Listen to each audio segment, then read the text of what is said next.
იუნგმა აღმოაჩინა, რომ არაცნობიერი არ არის მხოლოდ ცნობიერი გონების დანამატი, სადაც დავიწყებული მოგონებები ან უსიამოვნო გრძნობები არიან რეპრესირებულნი.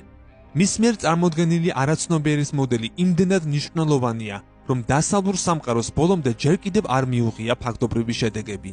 მან აჩვენა, რომ არაცნობიერი არის ყველაფრის შემოქმედებითი წყარო, რაც ვითარდება ცნობიერ გონებასა და თითოეული ინდივიდის მთლიან პიროვნებაში. გარესამყაროში არსებობს არაცნობიერის შემადგენელი ნაწილები, რომელსაც ჩვენი ცნობიერი გონება ავითარებს. აფართოებს იმ მიზნისათვის, რათა მოიცავდეს ყველა იმ თვისებას, რომელსაც ჩვენ პოტენციურად ჩვენს არსებაში ვატარებთ.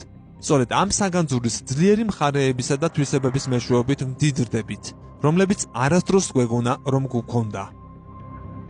თითოეული ჩვენგანი არის მიკროკოსმოსი, რომელშიც ხდება უნივერსალური პროცესის აქტუალიზაცია.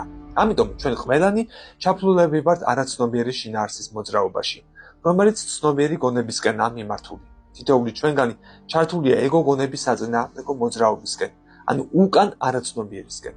ეს არის ხელახალი დაკავშირება მის ფესვთან, მშობელ მატრიცასთან, რომელმაც იგი დაბადა. თითოეული ადამიანის არაცნობიერში არის პირველყოფილი ნიმუში, თუ გნებავთ გეგმა, რომლის მიხედვითაც ცნობიერი გონება და მთლიანი პიროვნება ყალიბდება. დაბადებიდან იმ ნელი წლების განმავლობაში, რომელსაც ფსიქოლოგიური სიმწიფისგან მივყავართ. ეს ნიმუში ენერგიის უხილავი ბადე შეიცავს ყველა თვისებას, სიძლიერეს, ხარვეზებს, ძირითად სტრუქტურასა და ნაწილებს, რომლებიც ტოტალური ფსიქოლოგიის ასპექტებს შეადგენენ. უმეტეს ჩვენგანში ამ ენერგეტიკული საწყობის მცირე ნაწილის ათვისება ხდება ცნობიერების მიერ.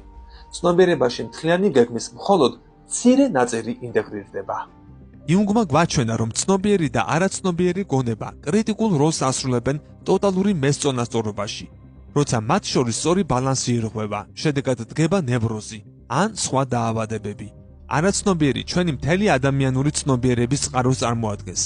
ეს არის ჩვენი მოწესრიგებული აზროვნების, მსჯელობის, შეგრძნებისა და ცნობიერების წყარო. არაცნობიერი არის კაცობრიობის ნამდვილი გონება, საწყისი მატრიცა, რომელიც ჩვენ სახეობას განუვითარდა ცნობიერი გონების სახით და შემდგომში 1000 წლეულების განმავლობაში განვითარდა და დაიხვეწა იმ მოცემულობამდე, რაც ჩვენ დღეს გვაქვს.